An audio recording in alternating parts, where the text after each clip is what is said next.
Chole bhature, a much loved Indian street food. Chickpeas cooked with spices served with a fried bread called Bhatura, loved by Indians world over. And today we're asking the question, will it meet? Horns up and welcome to a brand new episode of Headbangers Kitchen. Folks, today we're taking chole bhature and we're going to be putting beef and bacon both in it. Anyway, enough jibber jabber, let's get cooking. Oh yes, we're using bacon in this recipe and I've got some smoked bacon. As always, lay your bacon down in a cold pan and then turn it on and then let the heat slowly build up.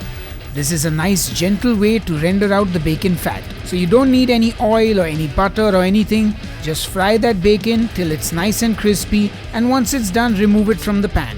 Now you can see we have a lot of bacon fat left over. We need all of that. So pour that out into a bowl and save it. Now I'm going to take the crispy bacon and chop it up nice and fine. You can also blitz it in a blender and make a bacon dust out of it. Let's make the dough for our bhatura, and it starts with 2 cups of all-purpose flour, a 1/4 cup of semolina or rava, a tablespoon of powdered sugar, half a teaspoon of baking soda, half a teaspoon of baking powder, a 1/4 cup of yogurt or dahi, a teaspoon of salt, the crispy fried bacon, and 2 tablespoons of bacon fat. And now I just gently mix everything together to get it well incorporated. And then we say hello to Marissa, who works with me and who takes over the making of this dough, as she slowly adds about 3/4 cup of water and mixes everything well to form the dough. Once the dough has come together, it's time to knead it, and this will take some elbow grease and some time.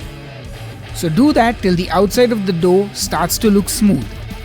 And then we give the dough a little rub down with some bacon fat, put it in a bowl and cover it with a cloth and let it sit for about an hour or 2. For chole bhature, you need chole, aka chickpeas, and we are using these white kind called Kabuli channa. And you need to soak these in water overnight or for 8 hours before you can use them. Have a look at the soaked one compared to the unsoaked one. You can see the difference, and that's why you really need to soak them before you can use them. Anyway, say hello to these boneless beef shanks and my sexy black glove.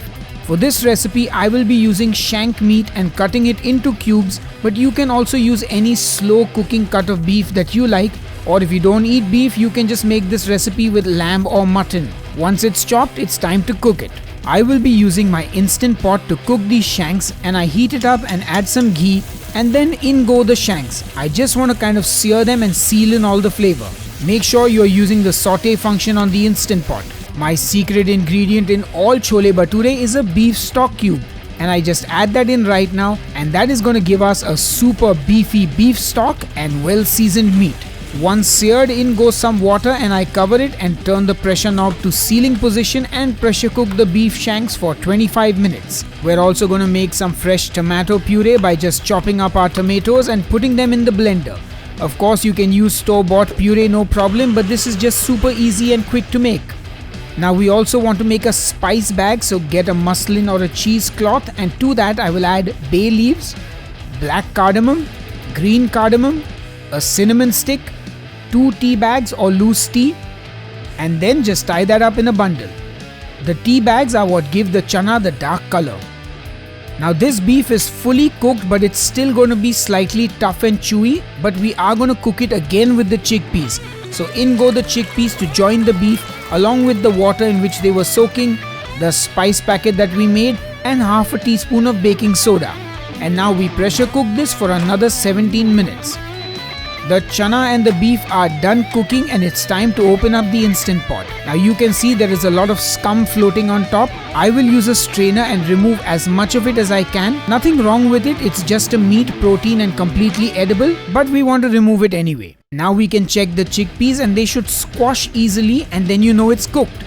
Same with the beef, you should be able to cut it with a spoon and it should be nice and tender. Finally, let's cook the chole, and I heat up a mix of duck and chicken fat in my pan, and to that I add leftover bacon fat, and then in go some cumin seeds and chopped onions. Now we saute this till the onions are translucent, and then in go some sliced green chilies, some chopped ginger, and some chopped garlic. And now we continue to saute those onions and sweat them down and get that garlic browning a bit. Now in goes some chole masala. and I'm just using a store-bought masala because it's convenient and easy to use. Then in goes the pureed tomatoes. Saute that, mix well, and then I add in some of the liquid from the instant pot, which is essentially a beef and chickpea stock at this point. Cover it and let it cook for 6 to 8 minutes. Halfway through I open it up and add more of that beef and chickpea stock into it and continue to let it cook. After 8 minutes I open it up and taste it. I add some more of that chole masala and salt to amp up the flavors, and then in goes the beef and the chickpeas. Cover this and cook it for another 5 minutes. After which we're going to use the back of the spoon and smash some of the chickpeas, which is going to help thicken up the sauce. Now to finish up this chole, I get a pan on the stove and heat up a tablespoon of ghee. To that I add some chopped coriander, another tablespoon of that chole masala, and let that fry and get fragrant. And then I pour that into the chole, and that, my friends, is going to amp this up even more. Like, it's crazy what flavor this adds.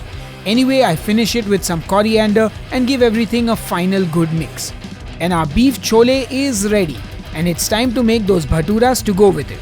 Now I get my dough and I divide it up into 6 portions and I roll those into balls, and since my rolling skills are not up to the par, the hand of Marissa gets involved again, and all those dough balls are then put on the baking tray when done and laid to rest for about 15 minutes.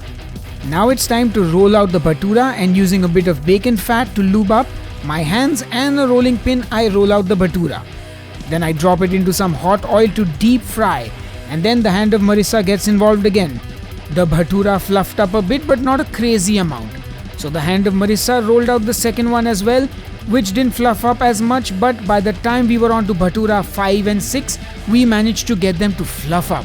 You basically don't want to roll it out too thin. If it's a little thick, they fluff up more. Anyway, you cook and you learn. Finally, we served up the chole with bhatura number 1 and 2, garnished with some julienne ginger and coriander, and that is our beef and bacon chole bhature done and ready. And of course, you got to look at that bhatura. I got to tear it and show you how yummy and fluffy it looks. And then of course I got to show you how tender and succulent that beef is. And then I finally got to get a nice bite of that beef chole and bacon bhatura and chow down. Hoo yeah! But anyway, enough jibber jabber, let's feed it to some serial eaters. Hi, I'm Craig Chester Fernandez. I am 27 and I'm a musician and an actor. My name is Dipti and I wife Sahil. Okay. I do the wifing. Hi, I'm Anirudh. I'm an analyst at company. Just recently graduated and enthusiastic about food. Awesome. So, how much do you love Indian food? A good amount. Like everyone who's grown up in India knows, like Indian food is arguably the best, but trying out new stuff is always the best part of food. I love Indian food. There's so much great Indian food. I don't hate it. I mean, when again, like we were in the last episode we spoke about, when done right, I think Indian food is amazing, and it kind of depends on where and how. But I don't really have a problem with it. I enjoy it every time I get a chance to eat it. The more authentic, the better. How do you feel about chole bhature? Love. Oh yeah, no, it's very hard to do right, but when it's good, it's fantastic. I don't mind it. I definitely have it for breakfast. Some most days, we have like days where we have Western food for breakfast, and then there are days when we have Indian food. So we make chole bhature at home, and I kind of enjoy it. Okay, so what would you rate regular chole bhature on a scale of 1 to 10 for you if done correctly? I would say around an 8. Yeah, I would say 8 is a fair rating for chole bhature. Not my favorite thing to eat in the world, but I definitely enjoy it and I would never say no to it. 6. Okay. 4.5, 5.5 on a really good day. On 10? Yeah. Okay. That's brutal. Standards are high. Yeah. Oh, that's a nice looking bhatura. I love the grease. That is good beef. So, Haven't got a lot of bacon, but that is good beef. That is very good. As usual. I really like this. It tastes like beef stew in a way. It's got a very nice beefy flavor to it, and I mean it's perfect. The spices are perfect. It's not like too salty. It's not too spicy. It's really well balanced, and it's actually again another surprising combo. I'm just gonna try it with this now. So this is thicker bhatura than usual, but I kind of like that. It's got chew. I mean, I'm enjoying the beefy taste, but I'm not sure it's like chole, but it doesn't feel like chole bhature to me. It's beef with chickpeas. Like both of these on its own are fantastic. Like can't fault them. Can I just say I love how it's going together? Even though it's a side character, it's still like, you know, not taking away from the main thing, but it just goes so well. The fact that it's just warm and like really, you know, this got that bacon grease, I believe you must have, you know, used this for. And yeah, it really works really well together as a combo. It tastes like a beef stew, but a very hearty one. It was very tasty. I would eat this. I am eating it. Despite the fact that I've eaten lunch. So, Both of these on their own masterpieces. Like can't fault the beef chole and the bacon bhatura. I like that name. But together, it's like you don't taste the bacon until right at the end. I don't know if that's a plus or a minus. Maybe I don't know if that's what you're intending to go for. On their own, fantastic. Maybe the purpose of, you know, mopping up chole is lost.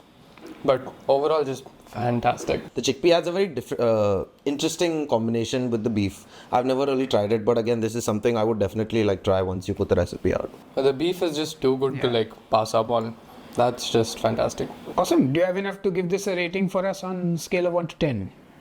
So like I said, the regular chole bhature is something I would rate an 8, but if you add like beef to that and bacon to that, this is another 10 for me. I think this is amazing, and I think you're doing a really good job with this combo. an easy 8. It's really good. It's yummy. Yeah, easy. 6.5, 7 probably actually. 6. Let's go 6.9. Closer to 7. Alright. That's not bad given that chole is the 5.5 for you. Cool, we'll take it. Alright folks, it's time for me to try this beef chole bhature. And I've been waiting a long time to dig in. Of course, I've tasted it as we cooked the dish, but the proper taste test. I love it. Beef, chickpeas, fried bread, it's the best. Let me finish chewing. This is really flavorful, nice and beefy.